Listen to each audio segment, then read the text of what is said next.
Good morning, fellow strivers. California's looking decidedly Cardiffian this morning. The clouds are out. It looks dismal, grey, dark.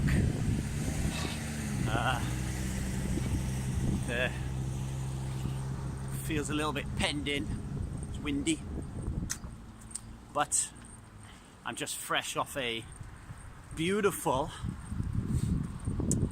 45-minute massage, 45-minute meditation, and felt really nice, really good. I've just finished reading Joe Dispenza's Breaking the Habit of Being Yourself for the second time. And the first time that I finished that book, I tried to do his meditations for a short while, but I let resistance get the better of me, thinking that I had better things to do with my time than to spend an hour a day meditating. Got into this school of thought that 10 minutes a day meditation would do. It's become more apparent to me reading that book that meditation is going to be the key to my life. It's going to be the key to my life's work. So this morning was my second consecutive day of doing the Joe Dispenza meditation, we'll call it. Yesterday was 20 minutes, today was 45. Like I said, it felt so much better, so much stronger. I don't know, I'll talk about it at a later date, I guess. There's so much yellow highlight in Joe's book that to do a review of it, I really need to sit down and spend a few hours putting all that highlight information down into some note form before I do an actual review on it. So I'll have to wait for that maybe next week or something like that. Morning. What I'm going to do today is do a little book review from another book that I just finished called You Are a Badass at Making Money, something like that, by Jen Sincero. So those of you thinking, wow, good morning. Good morning. Those of you thinking, wow, how can you read so many books? Well, I listened to the Jen Sincero book on Audible, walking back and forth to Starbucks when I'm not doing podcasts. Basically, every time that I'm not meditating or working or with the family, I have my headphones on and I'm listening to a podcast or a audiobook. Always improving my education that way. I think it's important not to do that all the time and to have some time where you're just contemplating what's going on around you and being present, but that works for me. The only difficulty with listening to a book like Jen Sincero's on Audible is it is very difficult to do book review, because as I'm running around California listening to it, I'm hardly stopping, am I, to make notes. I have to try to remember it, and that's very difficult when you read a book off the first time, especially if you're like me, where your brain is all over the place. You know, you're listening to the audio book, but you're not really listening to it because you're thinking about all other things in life. But so I'm going to give you a broad overview of the book, really, and what I got out of it, or what I'm thinking about right now, rather than the usual book review of talking through some of my highlights of it. It's the first book in the Badass series that I've read. I'm not sure I'll read any more. I've kind of formulated the opinion that I understand her style. I get the vibe about how her other books would go. I don't think I need to read them, particularly when there's so many books in the world to read. But I definitely would, I definitely would advise, if you are worried about money or lack, which is what I was meditating on this morning, is holding you back, then Jen Sincero's You Are a Badass at Making Money is a good buy. I would recommended. Is it the best finance book I've ever read? Well, finance books for me come down into two different categories.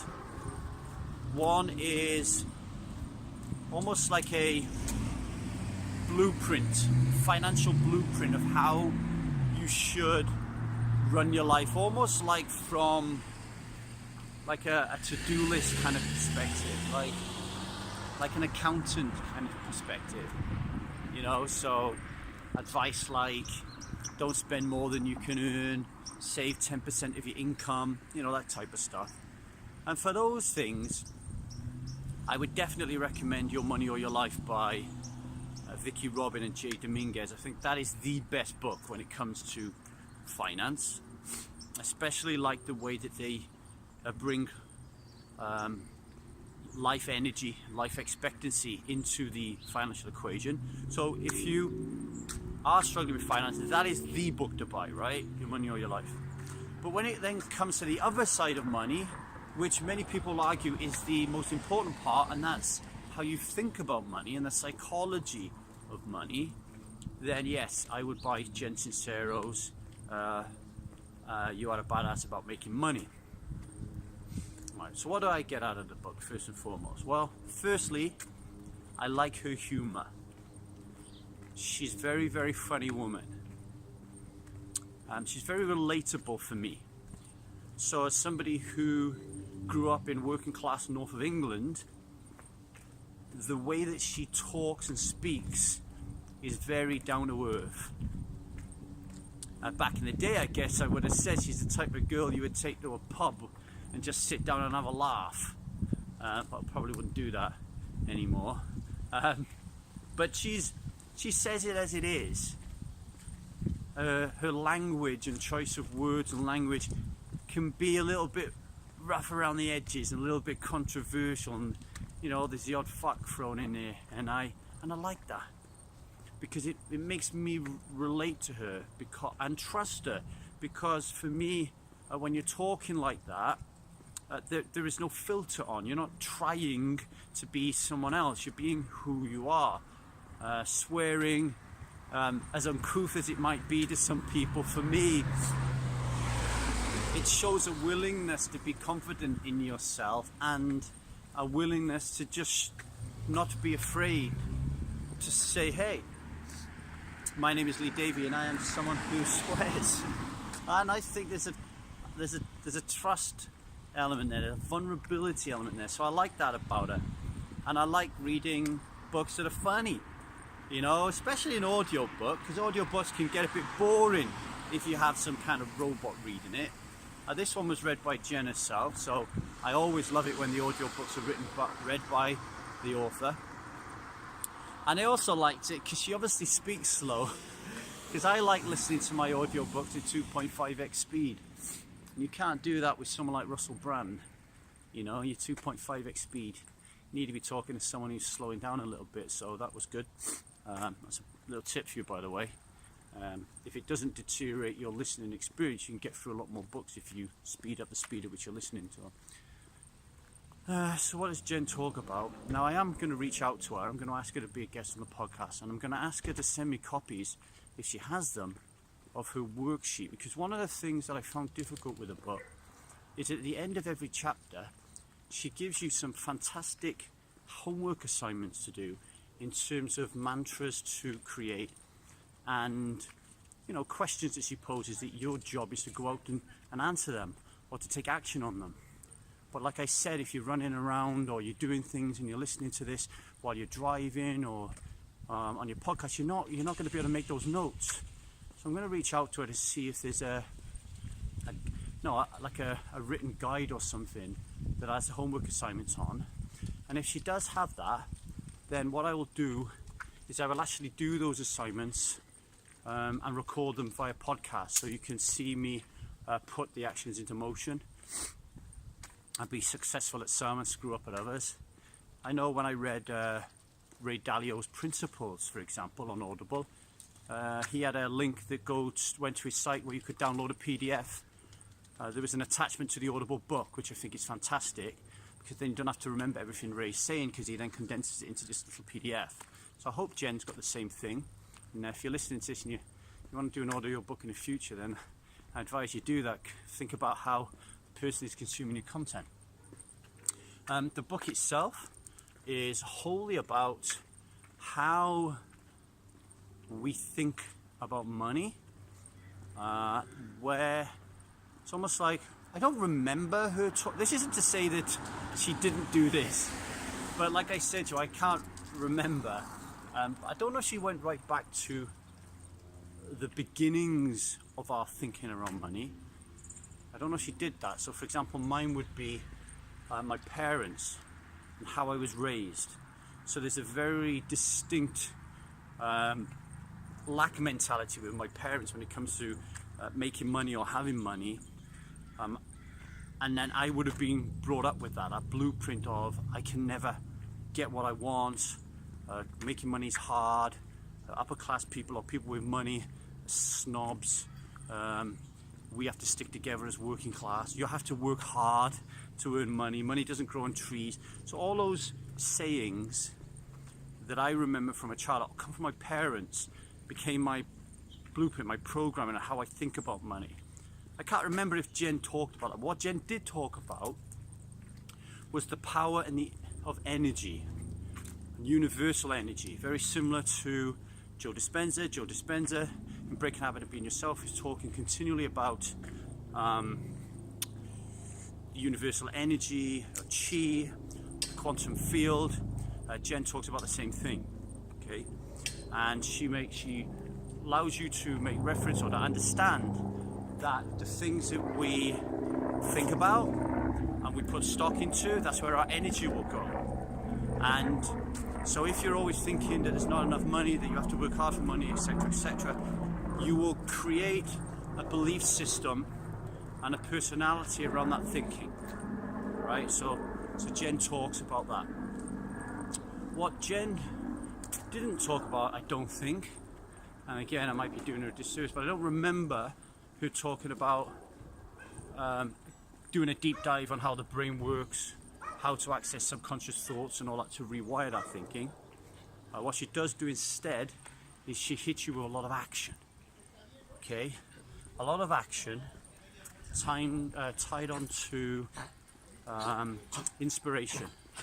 So she, at every chapter, she'll give you an inspiring story about somebody she's worked with who used to have a real lack mentality when it came to money, and then turned it around and made a fortune. And then she gives you a little bit of snippets about how they did that. And at the same time, throughout the entire book, Jen's all talking about her life as a freelance writer, not having any money, really struggling, and then how she eventually turned that around. So you get those inspirational stories which you can connect to. I'm a freelance writer, she's a freelance writer. So you can connect to those struggles, and then she tells you how she turned these things around. And then, like I said, at the end of each chapter, she's then giving you actionable steps to take. And as with anything with these mentors like Jen, if you do follow those actionable steps to the T, then I am pretty sure you won't have a lack mentality about money when you've finished, right? The problem will be is not following those actionable steps, particularly if you've read the book by Audible. Now you'll give yourself the excuse not to do them because you can't remember them. You likely won't reach out to Jen Sincero and ask her for a guide, which I'm going to do, because resistance will say, oh good, you read the book, now move on to the next one. Then you move on to the next book and you forget what she talked about. So the steps are super important. The inspiration, the way she's talking about everything is great, but if you don't follow her steps, then you ain't going to affect the change you need, which is effectively what she's trying to tell you, is you need to change your thinking around money, like how your brain is wired to think about it. One of the things that I liked about it was forcing me to think about times when I had affected great change in my life in a positive way. So a good example was, so she would say, there is something right now that is holding you back from being a success that you could do right now. but it's a humdinger thing you have to do. But if you did it, it would make all the difference. But you're not doing it, and it reminded me of the time when I just stopped drinking alcohol, when I realised that I had to quit my job on the railway after 20 years, and it was one of the scariest thoughts that I'd had. Like, all I'd known since leaving school was how to be a railwayman, and all of a sudden I knew I had to quit. But it was terrifying. But I did it. I managed to quit, and my whole life changed as a result of that, right? So Jen talked about a time where she knew she needed mentorship and coaching in order for her to change her mindset around money. And she fell in love with some mentor, some coaching program, but she needed a lot of money to join it, around 75,000 or something.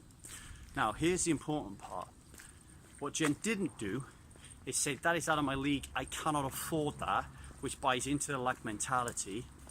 What Jen did instead was say, how can I get 75,000? Now, by saying, how can I get 75,000, and meditating on how to get 75,000, and saying mantras on how to get 75,000, and creating a visualization board with a vision board with a check for 75,000, and writing 75,000 everywhere, and thinking about it all the time, and being really positive and upbeat, and asking universal energy to give you this 75,000. Okay, that's what she did. She didn't say, I can't do this. She said, how can I do this? Even to the degree of surrendering how it was going to happen to the universal energy, to say, hey, look, I need 75,000, make it happen for me. I trust that it will happen. And she got the idea to jump on a plane, go and see a friend of hers who had 75,000, but didn't believe in universal energy and self-help and all that kind of stuff. And when she got there, she asked this person to lend her 75,000. The person gave her the money, and then she went and changed her life, and then repaid the woman in a year. Right? Now, what that shows me, and what I learned from Jen's book, was out of the box thinking. Right? Now, let me give you a little example of how that might work with me. So I'm on my way to work today to Starbucks, and it's a Friday, and luckily for me, today is a day when all I'm going to work on is True About Alcohol and Stride. The perfect day for me, right? Because I finished all my assignments yesterday, my poker assignments. But yesterday, I had to write 7 poker articles. That took me about 8 hours. That's 8 hours. It's taking me further away from my life goals. It's taking me further away from richness and wealth. And here's the other thing that Jen Sincero's book helps with. I am not ashamed to say that I want to have a lot of money. I want to be rich. I want to be wealthy. Okay? I'm not ashamed to say that. Why? Because it will change my life and the lives of others irrevocably, right? I would be relieved of so much more stress and anxiety. I would be able to spend so much more time with my family. My health would be so much better. I would be able to save the lives of thousands, if not millions more people, all if I had more money. So I have got no problem whatsoever after reading Jen's book of now being comfortable with wanting to be rich and dropping the shame, okay, that I had around that. So if there was a shame around me helping people just become people who don't drink alcohol and charging them money for that when they were struggling to find the money, I had shame and guilt around that. I don't have that no more. I don't have that no more. Because I want to be rich, and I need to put that feeling out there. Okay? Not because I want to buy a lot of Gucci shoes or a new watch. Morning. But because I can do so much good with that money. So much good. Like, I'm going to Starbucks right now. Right? And I will only spend $3 on a cup of coffee, and it will last me all day, or a cup of tea. I'll ask them to fill it up with water another time. Why? Because I don't want to spend the money to buy a second cup. I don't want to live in that mentality. I don't want to live in the mentality that I need to go on to have dinner because I'm saving money. I just want to go down the road and have dinner, right? So that's what I'm thinking on that kind of stuff. So what I've been thinking is, how do I get out of poker? So if this one contract I have from this company called calvinair.com, they pay me like £2,600 a month, right? So I've been thinking to myself, how could I get the tuber alcohol to earn £2,600 a month so I could stop doing this Calvinair work, so I can spend more time on tuber alcohol? And that's what I've been thinking. But what Jen Sincero got me to think is a little bit different. What if somebody gave me £35,000? What if I could talk somebody into giving me 35 grand? All right? Not just give it to me, but give it to me because they believe that what I'm doing is for a force of good. Now they've given me 35,000, I don't need to work for Calvinair no more. I can drop it. And that gives me a year to focus on the truth about alcohol and using that 35,000 to grow it, to make truth about alcohol create far more than 2,600 a month, right? So that's using Jen's like kind of thought process. So now one of the things I'm thinking about is that could I know a lot of people who have a lot of money, could I just go to them and say, hey, here is my idea. I have plans to help change the world when it comes to the question of alcohol, but I really need your help, and then lay it out there. That's just one way of thinking outside the box, right? But there are so many other ways of thinking outside the box. If you jump into the solution-orientated way of thinking, right? And this is what Jen does a lot in a book, and that's where the main inspiration comes from, is by getting you to understand that A, you need to change your thoughts and feelings around money to change it from being a negative experience to a positive experience. And then B, on top of that, you've got to layer that up with large amounts of change and an action. And it's very similar to when you decide to be someone who doesn't drink alcohol. Very, very similar. You have the philosophy, the mindset change that you have to take, and then you have to set goals and create a lot of action. Okay, do a lot of work. I call it doing the work. Jen's talking all the time about doing the work, right? She doesn't mince it up. She doesn't mince words. She says this will be very difficult. It will be very hard because you're going to have to change almost every facet of your life if you want to be rich. If you want to start having a richer mindset when it comes around money and wealth, right? So it's very, very difficult. That doesn't mean you have to always make huge life-changing things in your life. Some of them are just small incremental changes. But when it comes to incrementalism, I also like these big motherfucking huge changes. I just quit my job. I just left my wife. I just emigrated to a new country. I think the power in those huge changes is huge because it's such a demonstrably terrifying experience, and you can learn so much by going through those flames, right? So I think that's where I'll end it. I think you get the picture. It's not a book that is going to give you the blueprint you might necessarily think you're going to get when it comes to a finance book, but there is a blueprint. My advice would be, for this type of book, is to actually buy the paper book or the Kindle. I will let you know, by the way, if she does have a PDF pamphlet to go with the audio book, because the audio book is fantastic. But yeah, because of all the work that she gives you to do all the assignments, then I think the physical book might be better. But you have to do the assignments, all right? So there you are, Jen Sincero, being a badass about making money, or you are a badass at making money. Hope you enjoy it. Let me know what you think about it. Let me know if you've read it. My name is Lee Davey. I am not an alcoholic. I refuse to be anonymous. I am someone that doesn't drink alcohol and lives in an abundance of positive vibes when it comes to my wealth and my richness in more ways than just money. Take care of yourself, folks. Have a great day. Bye.